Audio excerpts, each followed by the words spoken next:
Well, hello guys. It's the 5th of June, excuse me, 5th of June. It's about 3 o'clock in the afternoon. It rained about 20 minutes ago. Quit raining about 20 minutes ago, and it had been cool and nice and sunny, and it was, nice. The temperature's probably jumped 20 degrees in the last 15 minutes since it rained. It rained for about 45 minutes, enough that it wetted the ground out there, which is good. The beans are just popping out. But I want to talk a little about the AC planter here. Wednesday, this thing gave me fits. Started off with the markers, and this had, I had the hydraulic markers on it, and took them off because the plumbing was great. I had the wrong cylinders and I couldn't find them. And Bill, I got to call that guy tonight again about them. We got cut off the last time, and I haven't been able to get a hold of him since. But I get the set of markers to put back on it, and the markers work great, but the way they were, I had to use a standard bore, standard regular hydraulic cylinder that you'd use on anything on the markers. Well, with 1/4 inch hoses running to it, it took a long time for it to pick up or drop. So that had to get changed. I put the mechanical back on it, bought a new piece of chain, and it obviously the chain ain't any good because it's stretched. And when I mean stretched, it's stretched to the point that it won't bend. I mean, you can't make it bend. So the chain's junk. I adjusted it probably 5 or 6 different times, shortening it, kept shortening it up, and it'd work a little bit and then it'd screw up. So this chain is junk.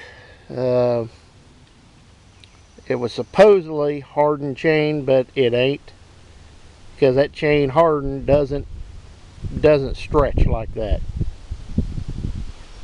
So get another set of cylinders and put the bar that goes between the center there back on it.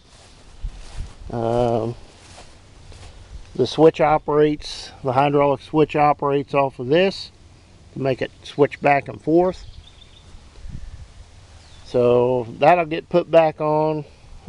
Still got the hoses and fittings and all that to replumb it, and that part will be good to go. The second part of my problem with the planter was the end unit, and I believe it's either this one or that one, had the bearings go out of the disc openers, and that just caused a monumental pain in the butt because it would plug up the units every time. So I've got to address that issue, get them fixed. It is what it is, and it's got to be fixed. I'd really like to have a new, a John Deere 7000 series to put in the 20-inch rows, but that's going to be a little pricey because 8-row planters are not the cheapest thing in the world to buy, but that may be what I'm looking at. On my no-till coilers, this one on the end, I believe, is a Kinsey. It's a 13 flute 1-inch wave, and I really like it. it really did a good job. The plow collars do a good job, you know, the straight blade, but it's somewhat lacking. I had been having a problem with the one that was here. It's a 25 wave 2-inch, and it made a trench in the ground, and you couldn't keep it from it. So I switched it out. I got another one of the AC blades and switched the plow collar that was here. I put it over there, and I put the AC blade on here, and I had 3 of these side by side. Then 5 of them, 4 of them off plow collars, and then the one on the end by itself. And that one on the end by itself, I see a big difference out there in the field where I no-tilled. That row is up more than the other 7, so I like it. This has been a good planter, but it's 50 years old.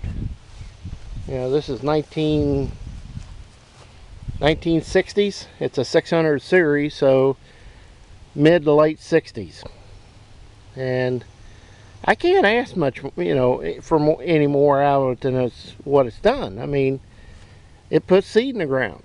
It's first generation no-till, and they're not the best as a straight no-till.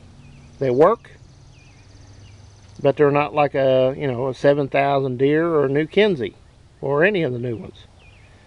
But it was a starting point. But at any rate, guys, probably enough of me yakking, so I'm going to get off here. And as always, if you have any questions, please ask. And as always, please comment, rate, and subscribe. And we'll see you next time.